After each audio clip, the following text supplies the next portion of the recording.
let's move on to episode 2 of the Acolyte now, called Revenge Justice. So in this episode, we see May yet again hunting a Jedi Master. She goes to a planet called Olega, where she infiltrates the Jedi Temple, and once in there, she finds Master Torben, who's actually played by the same actor who plays Tommen in Game of Thrones, if you recognize him. I didn't recognize him at first. I saw him in the cast list, and I'm like, oh, hey, that's him. But he's floating in the air and meditating, which actually reminded me of The Last Jedi, when Luke is projecting himself. Of course, he is not projecting himself here, but he is still floating in the air, and he has like this force barrier around him. So actually that indicates like pretty powerful force ability. So May's trying to get in, can't do it, and then she needs to get out of there because the Jedi actually hurt her. But then after the title card shows, we cut to Osha and Sol is getting a message that another incident occurred, and they want to go investigate over there. And this actually clears Osha now, because she was with them. There is no way that she was there and that she was also in another place. So yes, it's definitely 100% two people, twin sisters, May and Osha. Yord is still very suspicious of Osha though. So even though he agrees with Sol to go with him, he's still like, I'm going to keep an eye on you. And actually that helps clear her name later on, because in the temple, he decides to follow her when she goes away because of this vision. And then he finds out, no, actually, Torben was already dead. He followed her. He clears her name. So that actually did help, because we know that May, of course, poisoned him. May actually goes to a guy named Kimir. I'm not entirely sure how to pronounce it, because we don't actually hear the name in the episode, which I would have liked. Like, it helps to have character names spoken out loud so that we know how it's pronounced. This was just in the subtitles, so I'm just going to say Kimir. But yeah, he talks with May a little bit when he's making the poison for her, and actually recite the first line of the Sith Code, which is "Peace is a lie." Now, that indicates to me that he definitely is in league with her and maybe also her master. And later on in the episode, he bullshits to the Jedi, like he only works for her, he doesn't know anything. No, he knows more than he's saying. And I'm just curious, like, who is he to her? Does he have force ability maybe?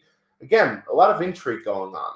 But it turns out that May is actually after 4 different Jedi. All 4 Jedi were on their home planet when the entire incident occurred 16 years ago with her family. Actually, it turns out that May also thought that Osha was dead, that May was the only one alive. So that's a bit of a surprise towards the end of the episode. But yeah, May blames the Jedi for what happened, and that's why she is after them and killing them. And actually, by the end of this episode, she's already halfway done, and she faced with one of them, and she knows the location of another. So she is going through them pretty quickly at this rate.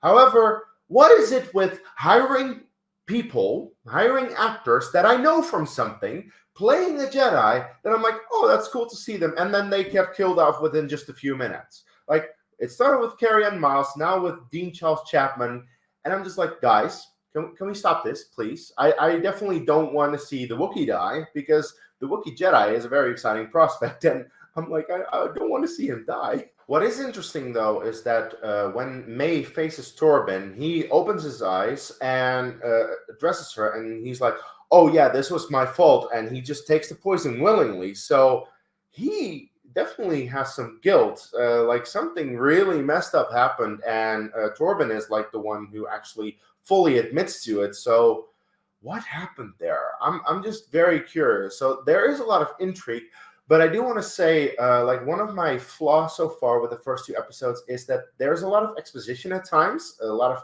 of dialogue that doesn't really feel natural, where they explain what happened.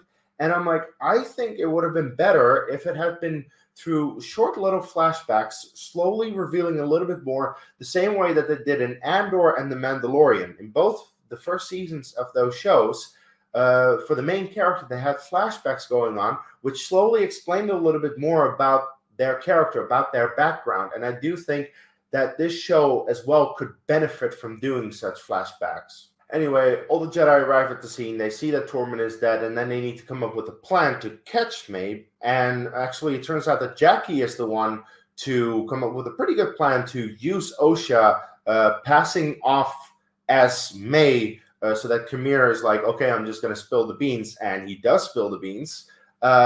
even though he quickly realizes that it's not May, but at that point he's already said too much. So the Jedi move in and they question him.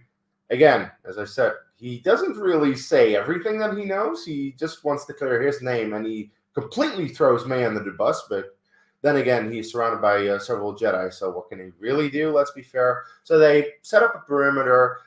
Yord actually says the line, I have a bad feeling about this. because, of course, we have to have it in a Star Wars project. And after waiting for a while, May does show up, and Sol actually confronts her. Again, I think the action here is very good, well choreographed, and this time Sol is smart enough to take the knives away. Well, all except one. She has one up her sleeve, but Yord helps with that one. So Yord comes in as well, and then Jackie also positions the ship overhead so that they all have her surrounded. However, she just blasts off with a smoke screen and manages to get away.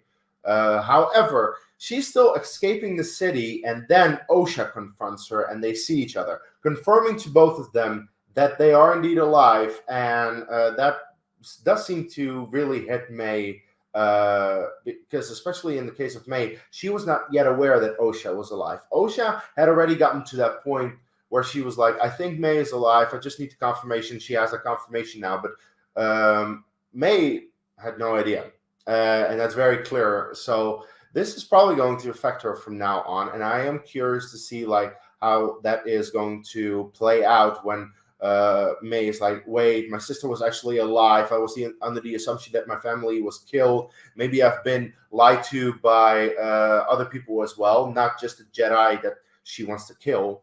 So I do think there's a lot of intrigue going on over there. But May, first of all, needs to take care of Kamir. She wants to kill him. She full on wants to kill him. The only way that she doesn't is because Kamir actually is like, okay, I have information on the Wookiee. The Wookiee is there. Go after him. Don't go after me, please.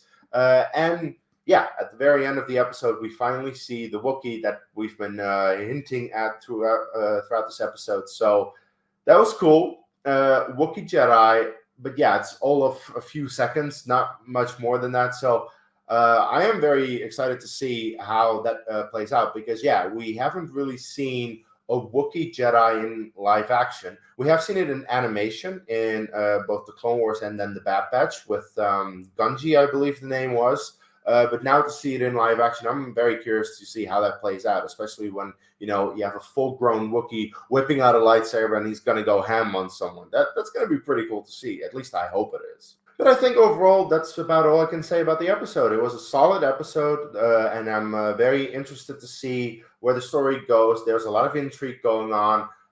My only issue really is the exposition. At times, the dialogue doesn't feel entirely natural, but it's what it is. I will still keep watching the show, of course. I'm looking forward to next week's episode and to see how the story progresses, what May is going to do now with the information that her sister is alive, that kind of stuff. So plenty of stuff to look forward to in next week's episode. But until then, now I just wonder, what are your thoughts on this episode? Please let me know in the comments below in a respectful way. I don't want to see blind hate and just review bashing, because there are plenty of people online who do that, and I don't want to do that on my channel. I'm trying to be positive about all of Star Wars. So please be respectful, try to be positive in the comment section below. Consider subscribing to my channel where I talk about Star Wars all the time. I actually just finished my review series for Tales of the Jedi, and before that, Tales of the Empire. Links to the playlists are in the description if you want to check that out. And I look forward to more Acolyte reviews in the next couple of weeks, and also some other stuff. I have a couple of ideas. I haven't really made anything concrete yet, but I have a couple of ideas that I want to do. So look out for more videos in the next couple of weeks. Make sure to follow me on social media to stay updated with me and everything that I do. And until my next video, may the Force be with you.